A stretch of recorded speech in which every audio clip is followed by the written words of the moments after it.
that happening long before they're commercially viable is actually very exciting because it means they get to gestate and people get to play with them and think about them, and a lot of other people start trying different things. And so the fact that Moore's law is this exponential curve means that we tend to be able to do things like 20 years before they're going to be something the whole world will use if we want to.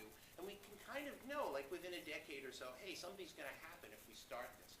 It's very, very exciting. When I started doing procedural textures, it took an hour to make a picture. Now it's, real time, same exact algorithms.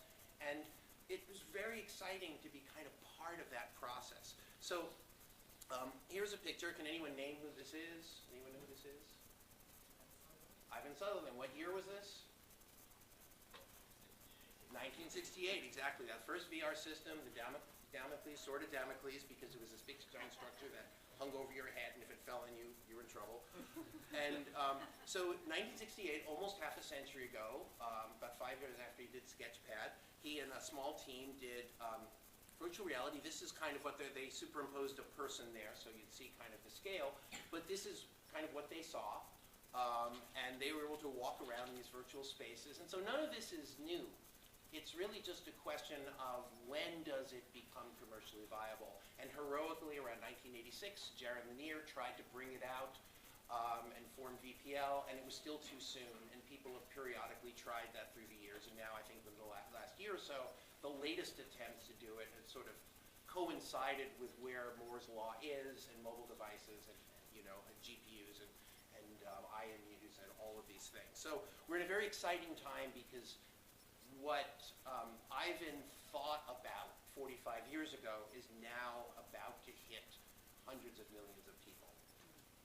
And so there are a number of players out there. There's Sony Morpheus, and we're about to get one in NYU. I'm really excited because it seems like a really high-quality device. And there's the Oculus from Facebook and friends. And then there is my favorite so far, those of you who've tried it probably agree with me, the Vive system that is kind of really the initiative of Valve, and it's just amazing. Like you forget you're in virtual reality. And all of these things, how many people have tried the Vive system? Somebody must have gone to GDC and tried it. There you go. So you know what I'm talking about. It's like, it's eerie how good it is. And people hand you an object and you just grab it. It's like, well, I'm just in reality. The precision of it is far greater than everything else. But that's really good because it means that the others, it means the competitors, the Morpheus, the Oculus, and all these, they are going to have to catch up to that. And that's very good for everybody. So this guy has a vision. He has lots of money, so he's able to does anybody not know who this is? He's able to achieve that vision, and his vision roughly translates to, when you think about what Facebook is, and you think about, everybody spends lots of time, and they trade information, they show their vacations, and there's my latest cat video, and like all the stuff that's sort of this representation of self.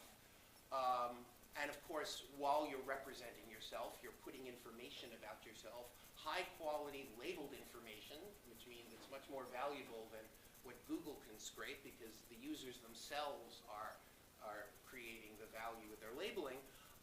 But he wants, obviously, people to spend more time labeling more stuff about themselves, creating higher quality ad revenues, and owning more of the eyeball space.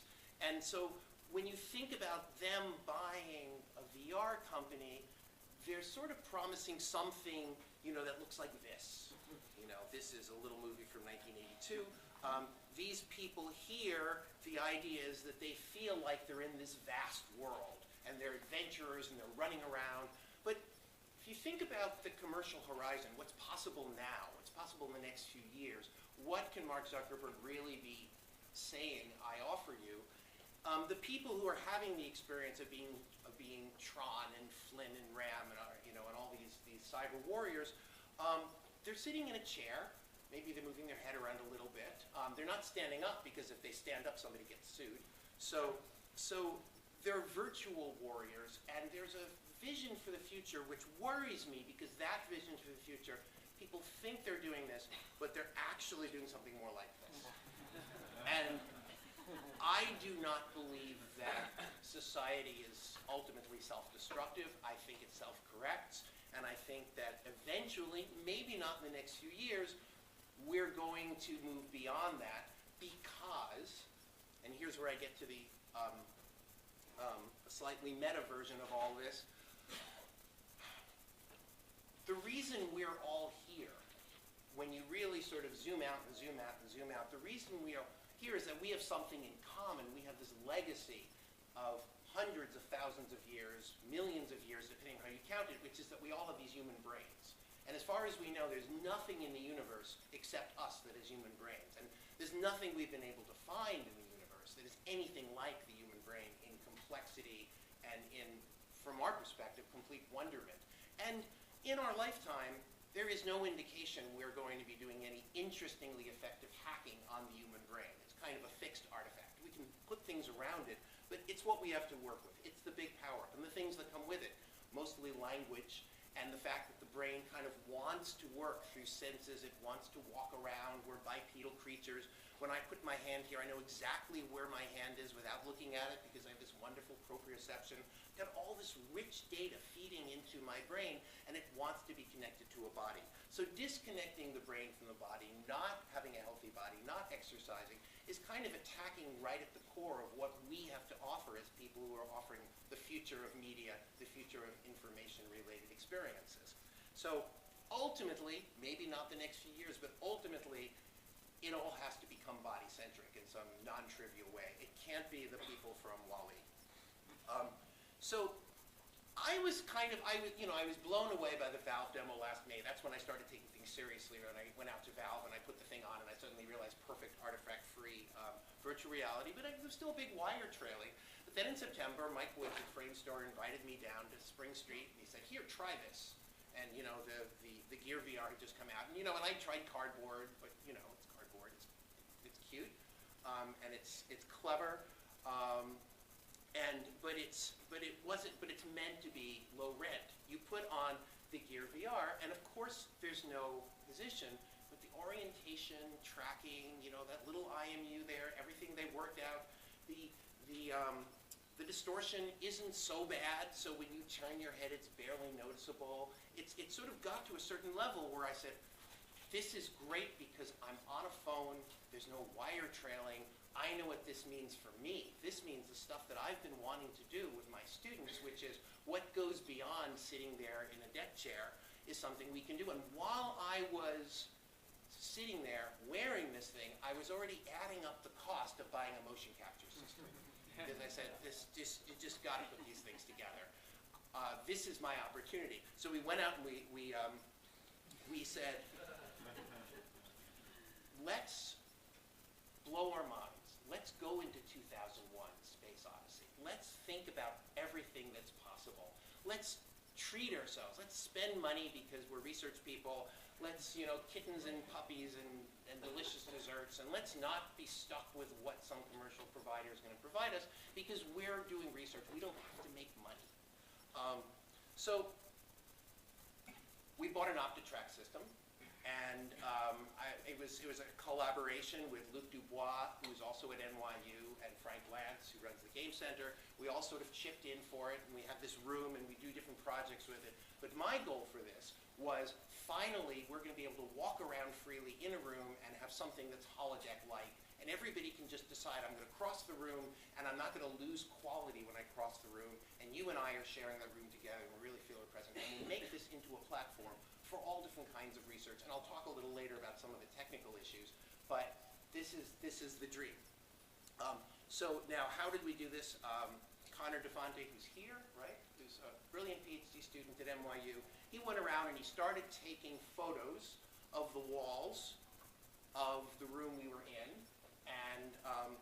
and then building that into a Unity project, because we found Unity was just good enough for what we wanted, and it was something that was accessible to lots of different students from lots of different backgrounds, art backgrounds and technology backgrounds, and it ran on the Galaxy Note 4 perfectly well. So we were good.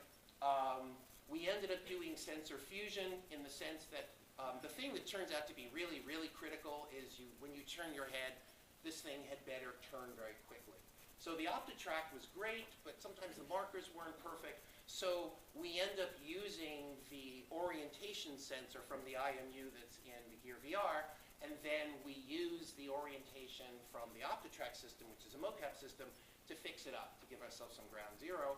And then meanwhile, we use the position from the OptiTrack, and all of that worked really, really well.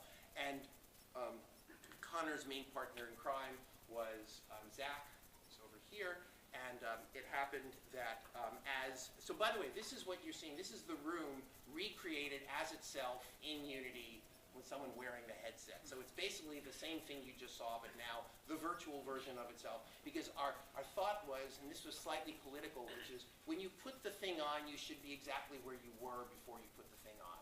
And then we'll take you somewhere else. You should be in the room you're in. That's kind of very important. If you can't be in the room that you're already in, then what's the point of any of this?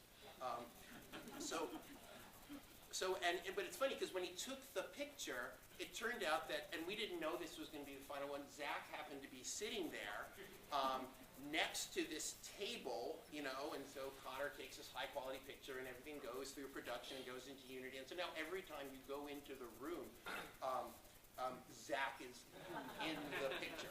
So, and as long as you're looking at him from straight ahead, it looks really cool. But then Zach's against the wall, and so is the table and all that. So I think at some point we were thinking we were going to fix it. At some point they sort of liked it that way. So it's just sort of stayed that way. So that's what the version of the room as itself, as opposed to various fantasy versions of the room, which I'll also show you. So what did we actually do? We took the Gear VR and we needed to make it into a motion capturable device.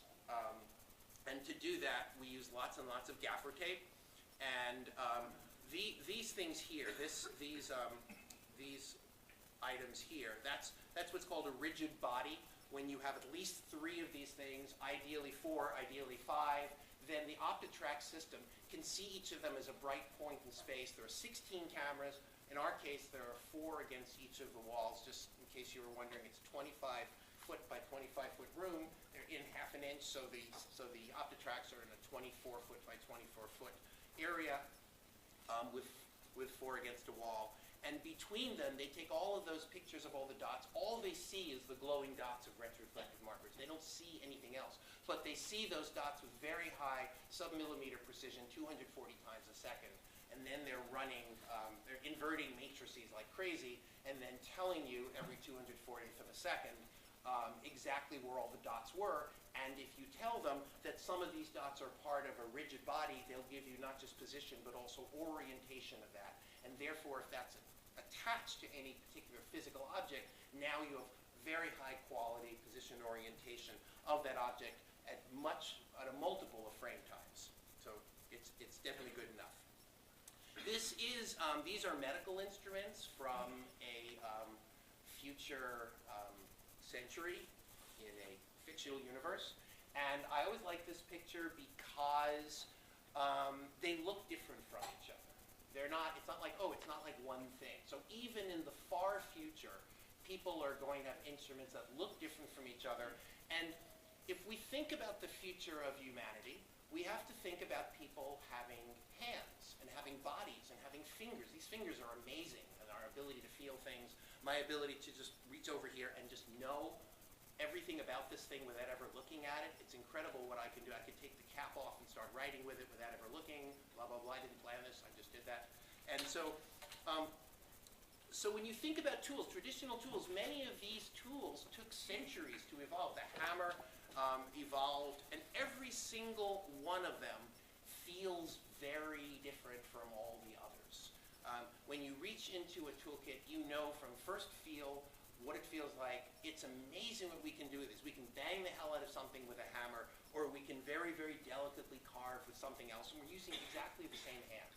So this is a big power-up. We wanted to make things that you could touch and feel and that were tangible, and we wanted to recreate physical world. We ordered one of these things online from China. This is a laser pointer, 3D remote control. This thing right here comes off, and when you look at, oh, it's not working. Oh no, I broke my software. That's so embarrassing. This thing comes off and becomes part of the, you plug it into your little USB port, and then when you press the button, it becomes a page up or a page down, and you can use it as kind of remote control. And so this is the same object with lots more gaffer tape, and there's one of those markers. Now, when we originally did this, we did it backwards. The first time we built this, and this is like a scene from a video that we made, this is what we did. We said, oh, we're going to have the marker in the front, and then when we started using it, we realized, well, that's fine if you're waving the thing in the air, but if you actually want to go up to something and write on something, well, that doesn't work very well, because now what you feel is not anything like what you really want to see. So then we ripped all the tape off, and we just put a single marker in the front and put all the other stuff in the back. And just to make it clear what the OptTrack cameras are seeing, each camera, when it looks at something like this, and it sees these things here that have, you know, this marker stuff on them, this is what it's actually seeing.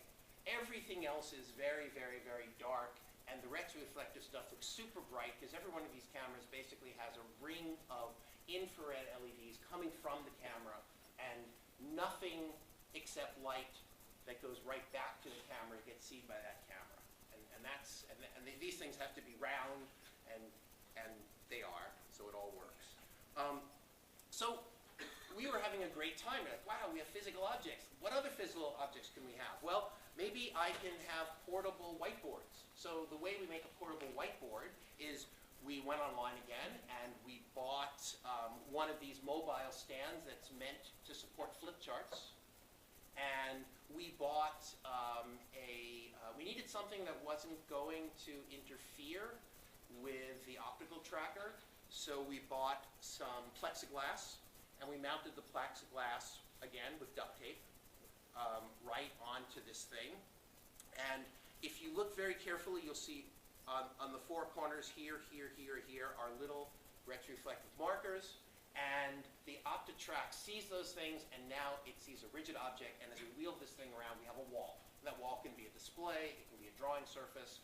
In Unity, you just have colliders, so you move your thing up to it, you start scribbling, and you scribble right on the wall if you don't feel like scribbling in the air. So we started doing this with all kinds of things. We found this a company called Uline that makes protective clothing for people who are doing construction. And the nice thing about that is that these toes are rigid. And so we bought these things, you slip them over your shoes, and started putting all kinds of markers on them. And so this is what they look like after the markers on. Now we can track the position and orientation of people's feet. And there's an interesting question. Why are we doing this? Why are we choosing what we are going to track? Well, we're doing a sort of a middle ground, and we're experimenting with everything. This is an avatar that we're automatically reconstructing by knowing where the feet are, knowing where the head is. Some of you who know Unity will recognize this, of course, this is the camera coming from the point of view, and knowing where your hands are. So knowing where just the 5 points of your head, position, orientation, your head, and your hands and your feet, we can build an avatar skeleton.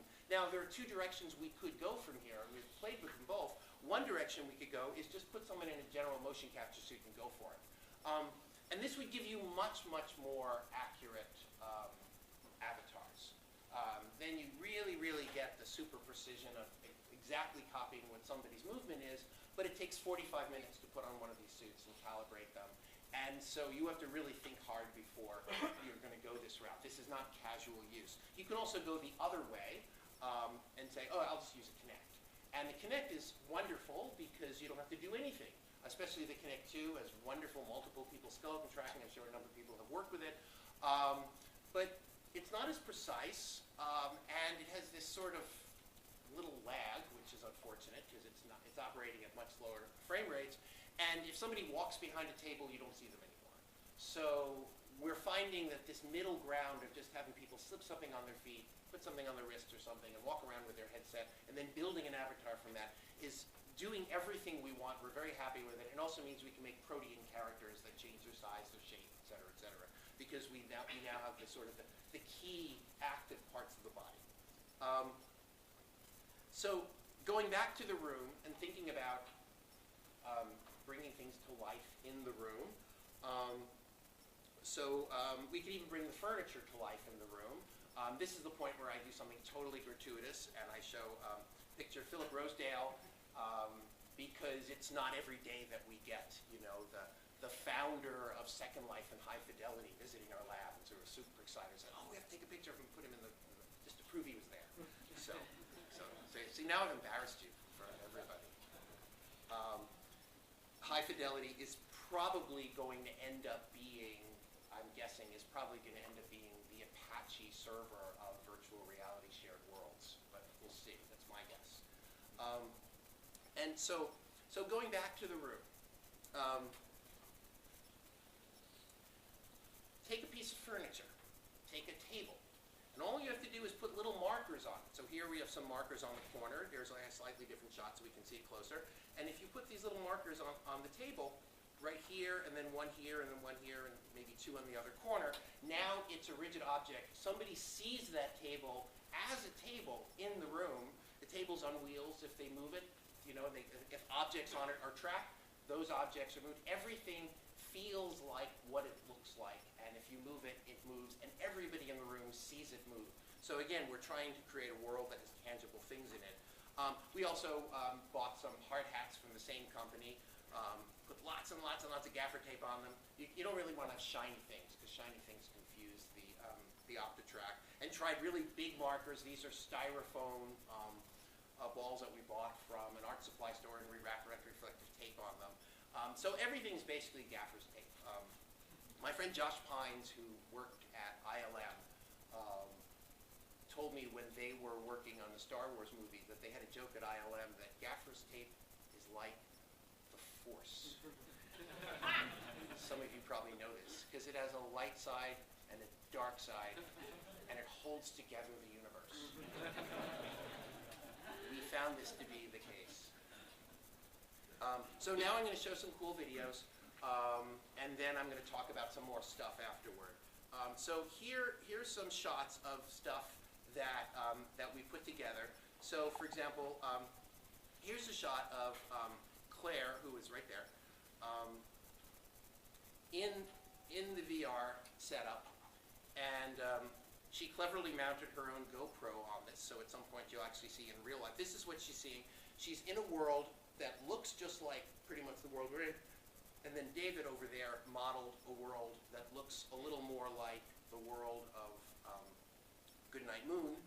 And so she walks through the portal, and just by walking through it, she's now in another world. And this is what the GoPro is showing. This is what's really happening around her. There's Sebastian, there's like other students just hanging out, and she doesn't see them at all. She's just like seeing the world. This is what she sees when she's in the original world. And if you look very carefully, you will see, oh, there's Zach. And what's really nice about, and there's Connor. Everything's good. It's not falling off. And this is Roger, who is a writer who works for NYU, and he's great, because when you put him in one of these spaces, he gets all excited and he starts. And so this is showing another thing that we're doing, which is he could write in space, and he's actually doing this entirely in the Goodnight Moon world. And there's the table. If you push that table, you would then see the table move, and he could put the pen on the table, and it would move with it, etc., because it's actually like the real world.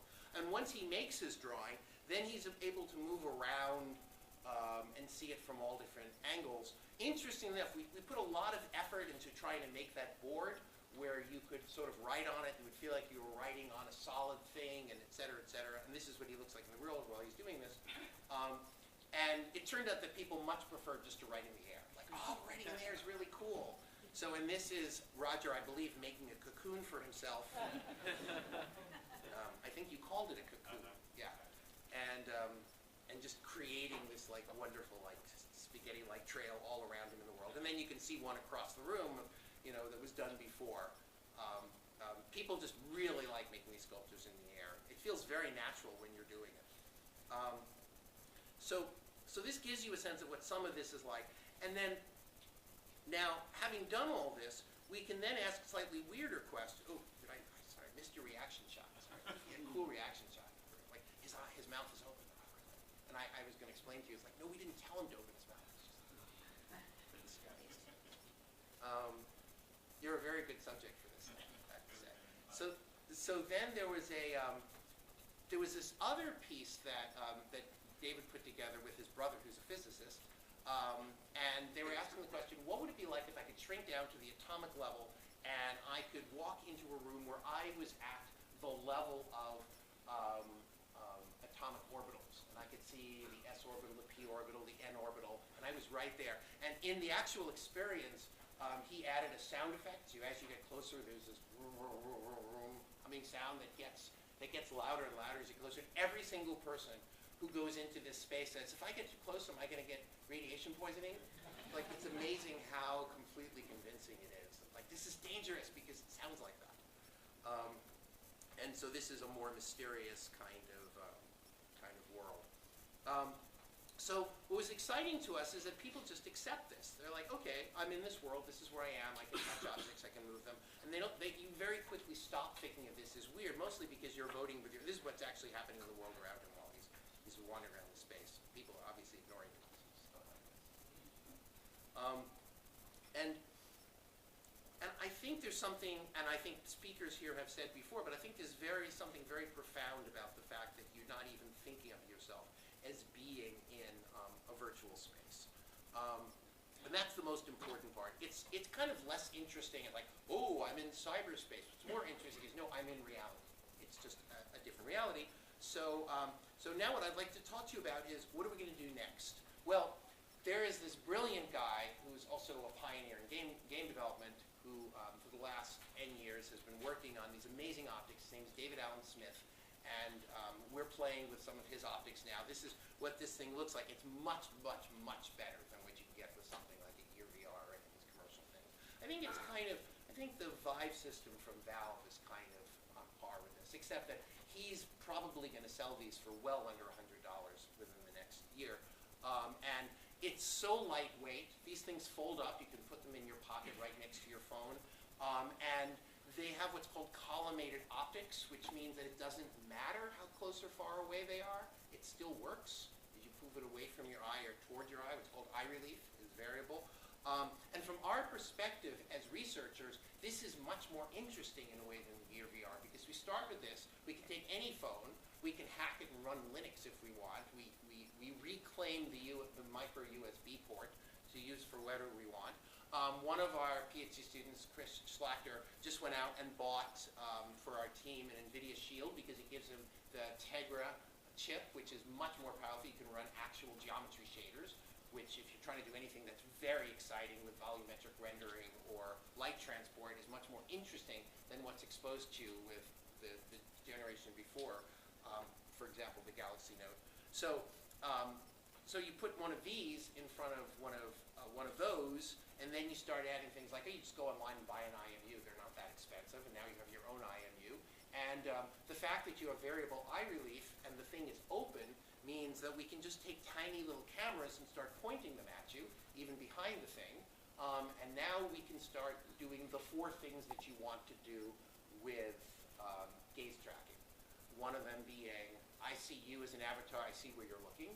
The other one being, I can control things just by looking at them. You know, you look at something, delete. You know, of course, you have to be careful what you look at. And the third thing being, you can do various kinds of foveal rendering. Let's say you're doing some fancy ray tracing or something. You say, hey, I'm going to render things higher quality right in the center of where I am. And then the fourth thing you can do is you can see how convergence is. And as people converge their eyes, you can kick things out of focus that they're clearly not looking at the background, which is much more natural for people than everything always has to be in focus. So you get a big power up for doing gaze tracking, and we're pursuing that. Also, we have a spin-off company from our lab that we're working with called Tectonic Technologies that makes these big floor mats. And you can make them large, you can make them inexpensive, you can make them cover entire floors. And what they do is when people stand on them, they become these very high quality, high resolution, basically video cameras for pressure. So they have lots and lots of sensors on them. They're actually getting accuracy, position to within 200th of an inch, because they interpolate. And here's just a still from a video from the people at the tectonic headquarters running around on these giant floors. And you can actually see right here, Isabel she's just picking up her foot, and you're seeing just a tiny little bit of weight, whereas whoever this is, I can't recognize their sneakers, they've taken all their weight off this foot, and you can really see that all their weight's on that foot, and same thing here. So motion capture gives you a lot. It gives you tremendous amounts of kinematic information, but it doesn't give you dynamic information. So we're really excited about putting them together so that, and sometime over the course of this summer, hopefully by June, we're going to have the whole floor underneath a 9mm rubber mat that covers the floor. We're going to have a 24-foot by 24-foot imaging device, which is going to be one big one of these. It's just a seamless pressure imaging device. And then a lot of people at NYU are going to want to work with us at that point, because once you have motion capture together with large area dynamic measurement, there are a lot of things you can do in sports medicine, rehabilitation, all kinds of interesting physiological questions, and of course making more compelling experiences. So Alan Kay is not only one of the great pioneers, he's the first person who actually thought of like these things in tablets and much of the stuff that you take for granted in interactive window systems. He was doing all that in the coming up with all that in the early 70s.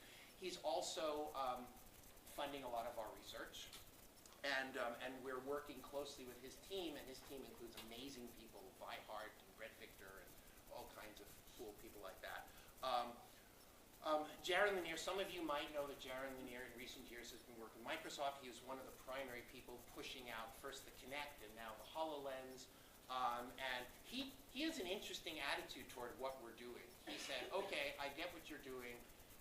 Tell me everything you're doing, and I'm going to replicate it out in Redmond, Washington. So they're going to build a room that's an exact replica of our room. They're going to buy the same OptiTrack, get the same PC, get the same nyvr, get the same everything. We're going to have compatible software, and we're basically going to have a second holodeck on the other coast that's just like ours. And then we're going to be able to do research with Microsoft. And of course, everything, we're going to continue to insist that everything that we touch has to stay open. And he's okay with that, because he understands that that this is his goal as well. By the way, this is a good point, a good time to mention something that I think people have sort of talked about. There is a kind of a war going on. It's kind of like the war between the wizards, you know, in Peter Jackson movies, or I shouldn't say Peter Jackson movies, he's not good anymore, but Tolkien novels. But there are people who say, hey, the future is going to be, I'm going to put something on and everything I'm going to see is pixels. And that's kind of people in this room. That's, you know, obviously Facebook is thinking that way, and Sony is thinking that way, and a number of other players are thinking, obviously Valve is thinking that way. And then there's a group that says, no, everything that I'm going to see is photons, and then we're going to add pixels to the photons. Google is thinking that way because they're the major backer of Magic Leap. Obviously, Microsoft is thinking that way because HoloLens is also an optical see-through device. And then there's Meta, which is also working that way. So there's this kind of two camps, which is I see photons and then we add pixels, or everything I see ends up being pixels by the time I see it.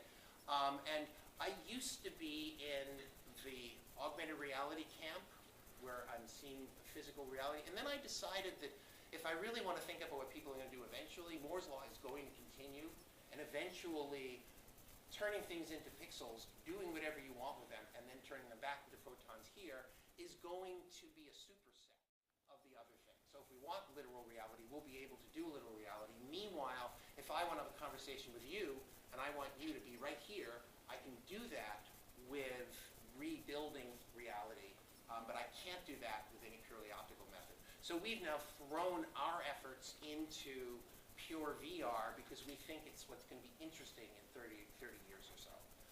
And we don't have to make any money, so hey, it's cool. So this is another project. I bet some people here have probably can figure out from this picture exactly what we want to do with this. Anyone want to take a guess? Anyone know what this is? Bigger on the inside? Yeah, exactly. We want to basically build, this is Doctor Who's TARDIS, and coolest spaceship in this or any universe. And we want to basically have some sort of sense of what this is. In fact, the Science Fiction Museum out on the West Coast is kind of interested in working with us on this, and hopefully we'll do a project with them. And you open this up and you go inside, and of course it's bigger on the inside. Or as Clara says, smaller on the outside, depending how you look at it. So we want to give people these experiences that are very visceral or very physical, but they're not experiences that you can get in your ordinary reality. One of the things that we didn't have time to video, but I wanted to describe it to you, that was one of Connor's projects that was just incredible to experience was when I'm in the room and you're in the room and we see each other's avatars, except my avatar is shrunk down to 6 inches tall, and I'm standing on the table, and I look at the room, and the room is enormous, and you are looming over me, and you're really big, and you can actually take the whole table and move it, and I see the whole room spin. And if anyone's watching us, what they see is I'm going like this, looking up, and you're standing over there looking down, but we experience that we're creatures of vastly different scale. And this is very exciting that you can ask questions like that and say, what would that feel like? And you can walk around freely. We might or might not be doing a project at Emerging Technologies at SIGGRAPH. We still haven't heard back from them yet. But if not, we'll be doing it in the VR Village, which is another, SIGGRAPH is in, most of you know, is in LA, August 9th through 13th, and they're really increasing their virtual reality presence. There are a lot more things every year in virtual reality. And we made a concept video of this kind of immersive, multi-person, tetherless art piece. We're going to recreate our whole 25-foot by 25-foot room and have people walk around in this alternate universe, very much inspired by H.P. Lovecraft. Those of you who like H.P. Lovecraft, the weird tentacle creatures from an alternate universe are kind of like, you get to go into this universe and commune with them. And we made a concept video, which is mostly David was the auteur, sort of showing what the experience would be like, and the quote at the beginning is actually directly taken from H.P. Lovecraft. So I'll show you what that looks like. You'll understand the title pretty quickly.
as you can probably figure out, the entire impetus behind this project was that we just wanted to call something the octopus ring.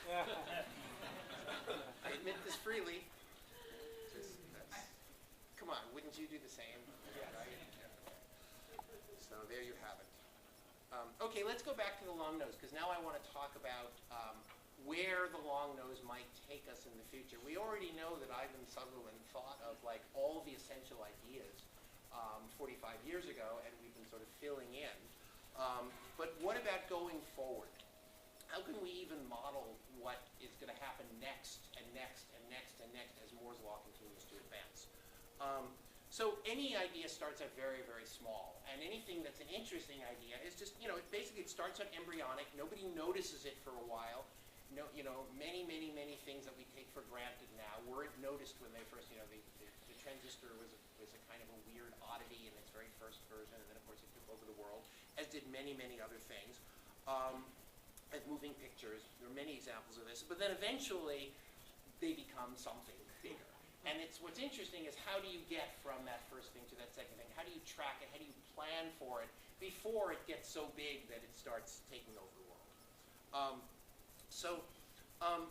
Okay, so this is the state of the art now. This is the Vive system. This is the best that I know of that's out there right now that anybody could conceivably get for something like a consumer price. I'm not talking about the hundreds of thousands of dollars government systems that there's only 2 in existence. I mean, something that's, someone's aiming for something. But if you keep going far enough and far enough and far in the future, these get smaller and smaller, and eventually they become glasses, and then things get cheaper, and we solve power problems, and enough computation so we can start compressing data well enough to do things wirelessly, blah, blah, blah, blah. Eventually, sooner or later, we might get to this. When we get to this, well, it's hard to say, but people write about this stuff. This is the wonderful thing about science fiction, is science fiction writers don't need to actually have lived it to start talking about it. So the entire premise of Vernor Vinge's 2006 novel Rainbow's End is that it's 25 or 30 years in the future, everybody's wearing. Everybody, they pop in the contact lenses in the morning, and you see whatever it is you would like to see. You might see this room with a Westerns theme. I might see it as Hello Kitty, and then we can have the audio change depending upon how big we feel the room is. But these are interesting research questions.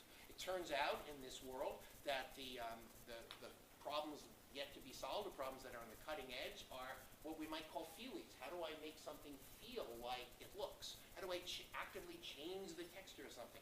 How do I, if I see an object because you put it down somewhere, but you're actually half a world away, but I saw you put it down because we're sharing a room together, I'd better be able to pick that object up. So we need to have robotic devices that sort of bring it to me because it sees I'm coming to it and gives me a haptic proxy. It doesn't have to feel exactly like that, but it has to be good enough that we can sort of share the space together. So all the interesting cutting edge stuff at that point starts turning into active robotics, active tangibles, and all the stuff that we haven't already solved.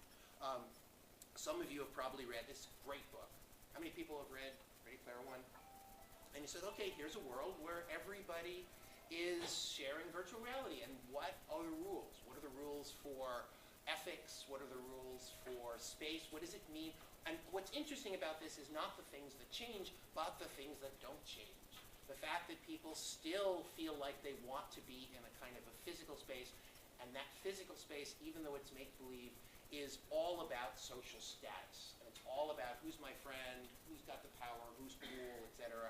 So one of the things that, when I say this, most people don't have any idea what I'm talking about, but I suspect people here will know what I'm talking about, is people say, yes, but it's not natural. There is no natural. There is no such thing as natural. There is no reality. The moment we evolved as a species to be able to work through symbolic means, and we have language, reality disappeared in the sense that you mean it when you say, oh, but this is real. No, this is a completely artificial thing, and that's an artificial thing. I'm looking around, and the only things that are not completely artificial are pretty much your faces and your hands. And everything else here is made up. When you go to a restaurant and you pick up a menu, the fact that it happens to be on paper is completely an artifact of a limitation of technology. Nobody cares about the paper.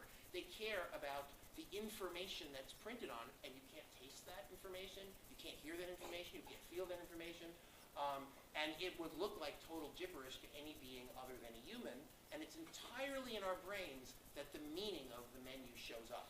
And in 10 years, those will be flexible displays. They won't even be paper anymore. And in 10 years after that, they'll appear to be floating in the air. So there is no reality. There is only social reality. There's only what we want there to be. And as technology evolves, we're going to want that to feel physical because our brains want things to feel physical. But just as when you get in your car now and you feel that rack and pinion steering with your steering wheel, that's not rack and pinion steering, that's a motor.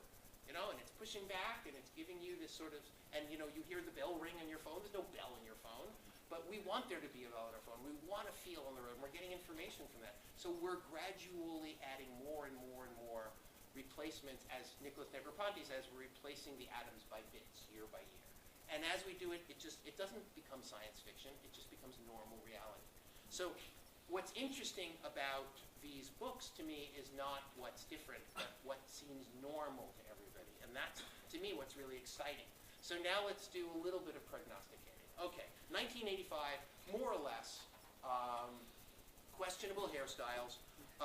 The first year that one could really say, within a year or two, one could really say that a computer for everybody was really affordable. Whether you went with Microsoft, whether you went with IBM, whoever you went with.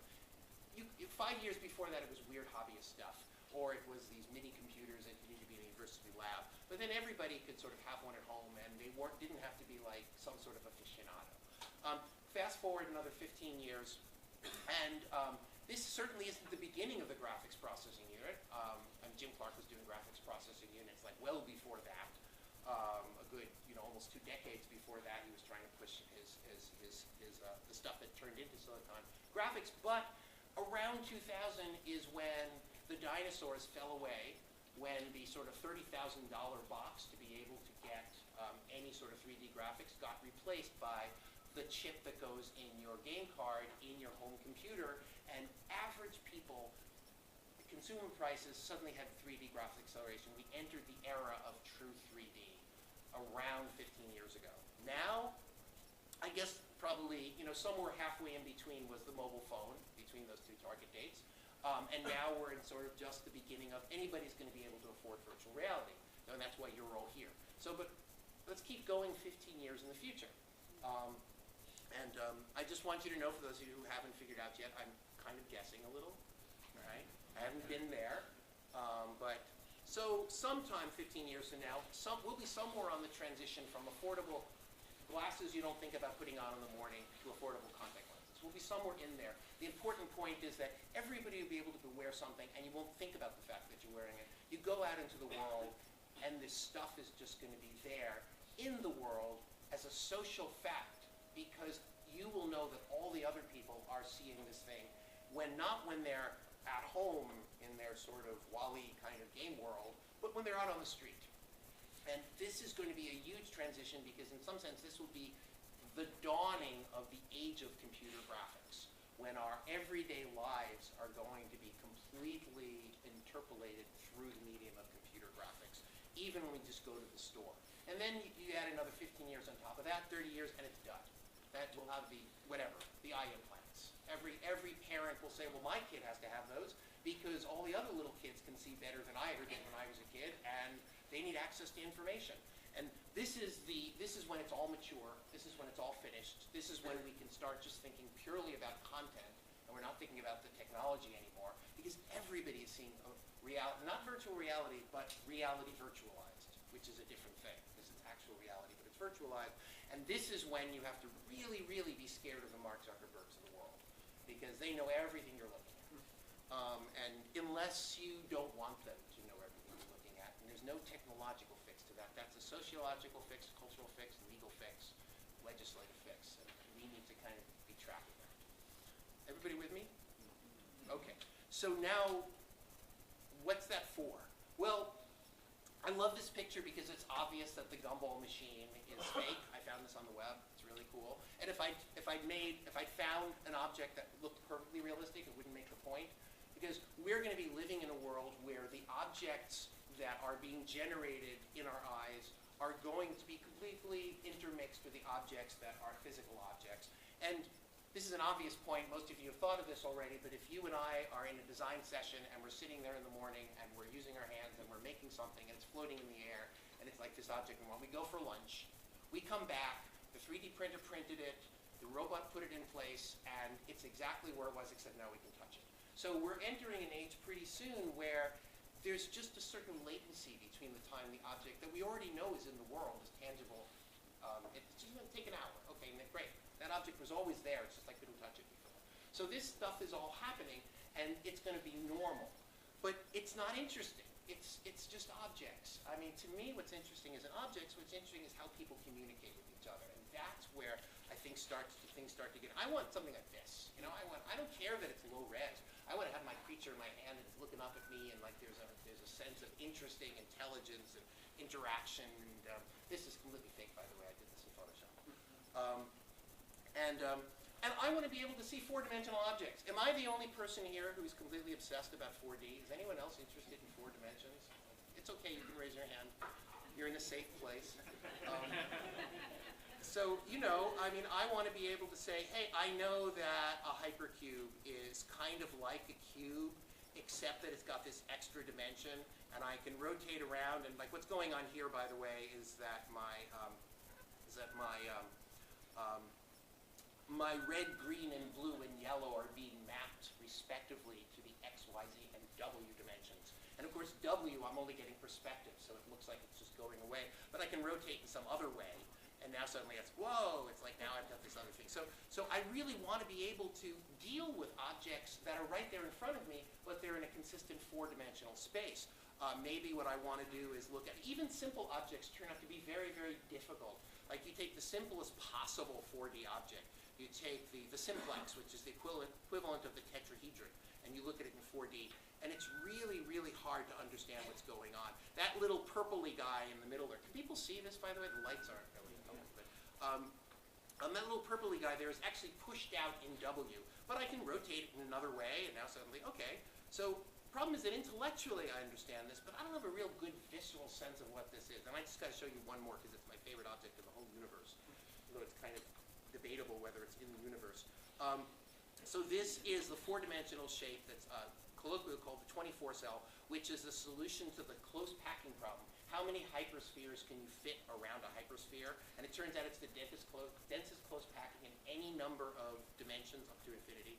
And so this is basically the shape you get. This is this really, really beautiful, you know, this polygon, polyhedron, the thing after a polyhedron. Its faces are, hyperfaces are octahedron. It's really spooky. We can try coloring it so that, okay, so everything that's plus or minus 1 in X is red, and then, you know, green is Y, and Z is, but it's still, and then you start rotating in other directions. It's like, I have no idea what's going on. So I would love to be able to explore this thing and understand what's going on. And so we can do that now. So we went into our space, and this is something that we just filmed today, which was, so there is somebody, I think it might be Claire, in the room, walking around, and this is what Claire sees, which is, you know, this, as you move around. By the way, the way this is working is that you all have worked with a virtual trackball, which you think of as the upper hemisphere of a globe, but it's actually flat on a screen. So you're actually walking around, actually moving something around in 2D, and you're thinking of it as 3D. We're doing the same trick here. You move something around on the interior of a sphere, and intellectually what you're thinking is that you're the upper hemisphere of a hypersphere. And so our theory, of course, this isn't going to make sense to anybody who's lived in a 3D world, but what we're thinking is if we actually give this to little kids to play with, like they're young enough that their minds aren't ruined yet, and they get all the hand-eye coordination, because the problem with trying to do any of this stuff on a screen is that the 2 dimensions are collapsed, but if you can look around independently of moving the thing, now you have 4 interesting active dimensions again. And maybe little kids can play games of things and they can start developing an intuition. So I have a hypothesis that below some certain age, if little kids grow up with this stuff, they're like, oh yeah, sure, 4D, that's easy. But we're testing this actually on April 27th. A colleague of mine is coming and she's bringing her 2-year-old. it's okay, it's science. These are things that you couldn't even really begin to interestingly ask unless you could walk around in a space and just think of these as real. And then an interesting question becomes, what become physical proxies for these things? If you could touch them while you're doing that, what do you build mechanically that supports the visual sense that that's a 4D projection to 3D, but everything is consistent as I rotate? So a lot of my impetus for what I think about is the fact that when I teach computer graphics, ironically, for many, many years when I taught computer graphics, I would get in front of a big blackboard and I would draw stuff. And the great thing about a blackboard is it's the most amazingly improvisatory device. The only thing that is as powerful as a blackboard for people communicating with each other visually is a whiteboard. And computer interfaces really just don't cut it. I can think of something and draw it, and it shows up. And it doesn't have to be interpreted by anything other than your brain.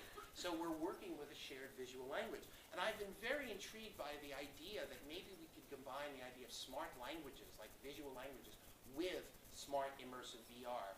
And in the future, what's going to be important about this stuff isn't that I can make a gumball machine show up on the street, but that I can tell you stories and explain things to you in language that is enhanced because now we grew up with the ability to, I do this, and the stuff floated in the air, and stuff happened. But what's the stuff that happened? Well, I have my influences. Some of you know Harold and the Purple Crayon, 1951, Puckett Johnson, like very, very, how many people have read this? Right? It probably led to you being in this room.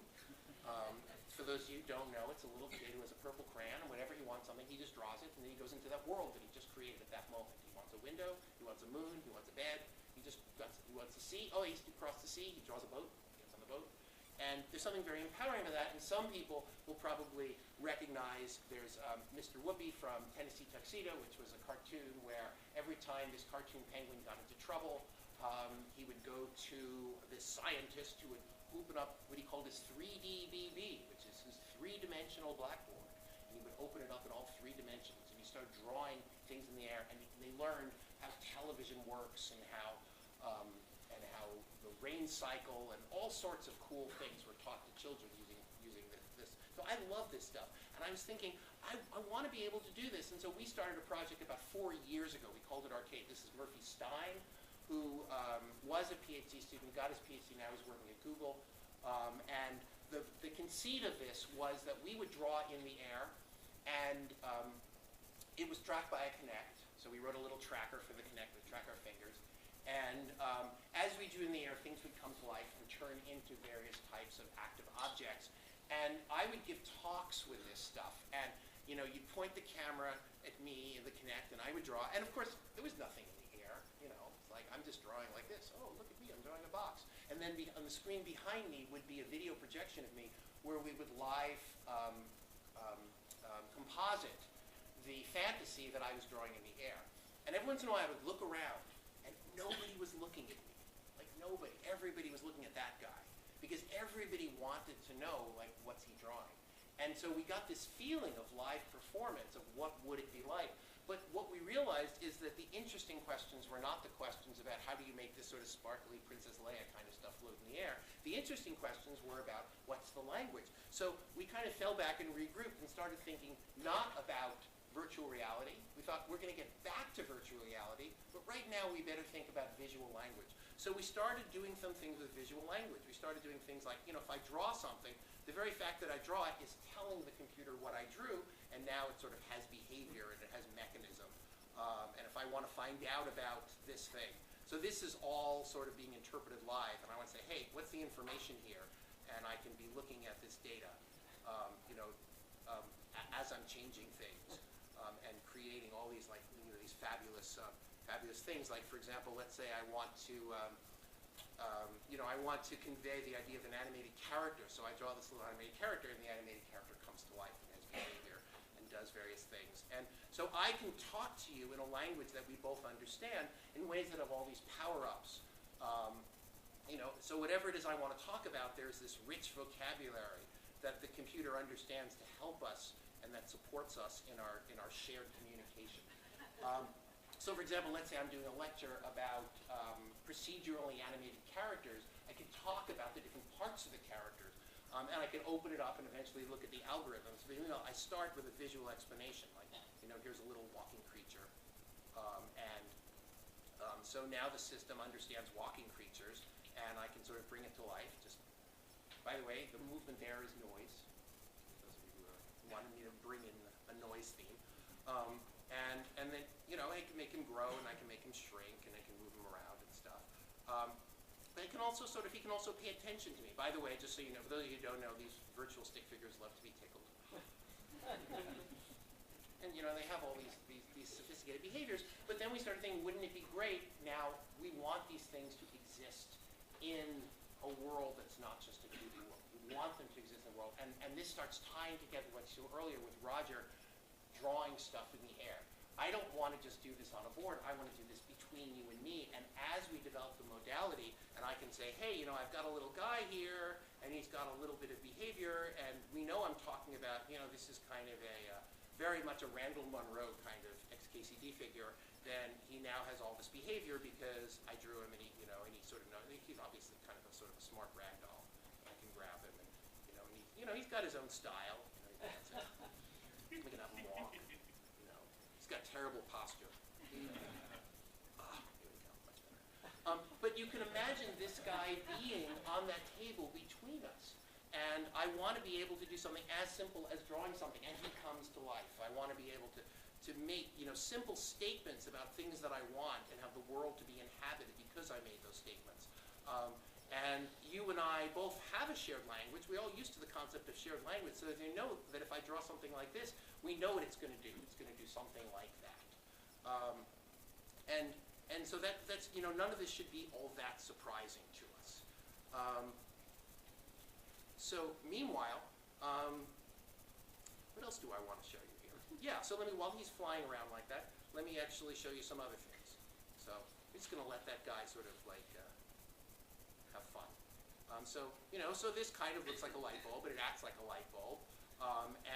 Maybe we can make a little switch for it. And all of this is basically visual language that's conversational. So, we have a dimmer switch now for this light bulb, and I can do this for the dimmer switch. But suppose I want to tell you some kind of like, more logical argument, something beyond. I want to tell you a story about some sort of Internet of Things kind of control that I want. So I'm not interested in controlling it this way. Instead, maybe I want to say, okay, so in my room, I'm going to have a camera, and it's going to see when you come into the room, and maybe we hook up the camera to the light bulb so that it's sort of ready when people come in, and then maybe I need some way of describing somebody like interacting with that. So like there's a hand or something. And we pick up the hand, and we wave the hand over the camera, and it turns on the light, turns off the light. And I can tell you these stories just with comment, and you jump in, and you draw stuff, and you tell me a story back. And I think that this is much more relevant, except we want it to happen right here. And then we give this to little kids, and little kids start using it, and they start evolving the language that's interesting to them, and they start weaving it into their own natural language, nouns and verbs and adjectives. Because as some of you may already know this, but evolutionary linguists are now all completely of one mind about the fact that language is actually evolved by little kids, not by grown-ups. Language and little children is a co-evolution. So when visual language, because we draw in the air and the stuff stays there, starts becoming something they start figuring out. They start doing the natural language visual line drawing Minecraft or something. Then it starts getting really interesting. So to me, the real promise of the future of humanity, virtual reality and the future of humanity, is not, oh, we make cool shiny things or better games to kill zombies. It's that when these little kids talk to each other and become the future versions of us, creating future knowledge spaces, future literature, future everything, their language is kind of more like this. And that's the thought that I want to leave you with. And then I guess I'll open the floor for questions. Thank you.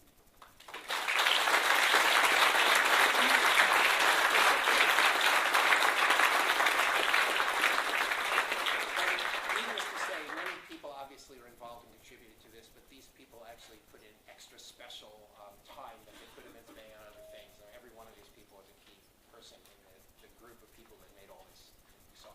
Yes? Okay.